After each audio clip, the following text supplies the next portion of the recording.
Good evening students, this is Kavya.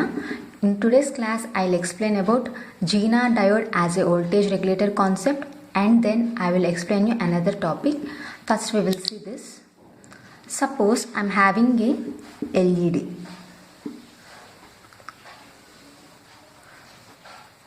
And to turn it on, I require a 2 volts. And I'm having a power supply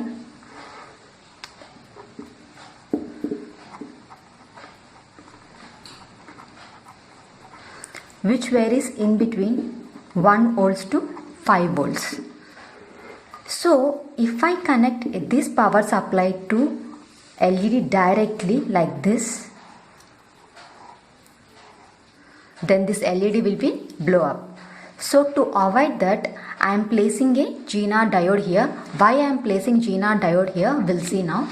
So we know that the symbol of a Zener diode will be like this.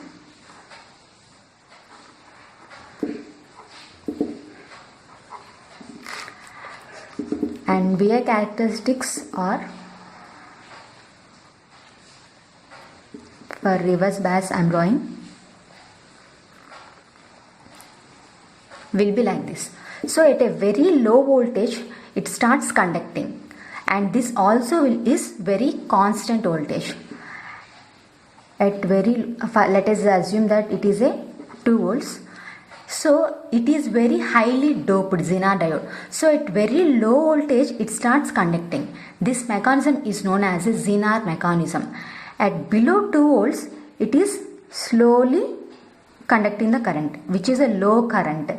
And when it hits at 2 volts it starts conducting very highly, and the current also constant. So when it is below 2 volts, it will be acts like a open circuit. When it hits a 2 volts or greater than 2 volts, it will be like, so when V less than, when V is equal to 2 volts, it will be acts as a short circuit.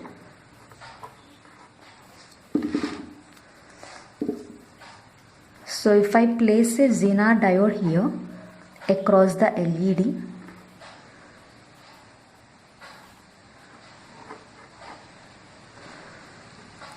then the voltage should be constant, but the current will flows like this.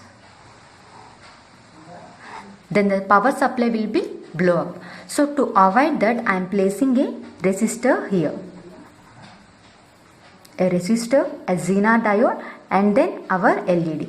It avoids that damage to the supply. So it is a simple concept of a Zener diode as a voltage regulator. If you observe here, whatever the input may be, either it may be a 1 volt or 2 volts or 3 volts or 4 or 5, here the Zener diode keep it as a constant as a 2 volts, and the LED will be glow up. It does not do the damage to the LED as well as to the power supply. As I said in previous classes, voltage regulator means which maintains a constant output voltage in spite of the changes in the input voltage.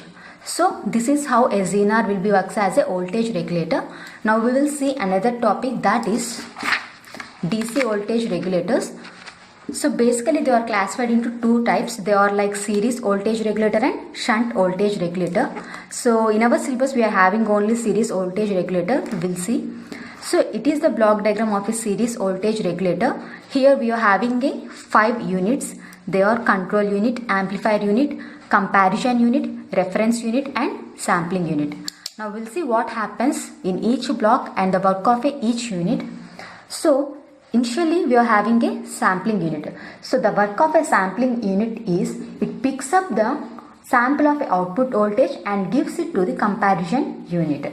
So the sampling unit may be a voltage divider across the output voltage.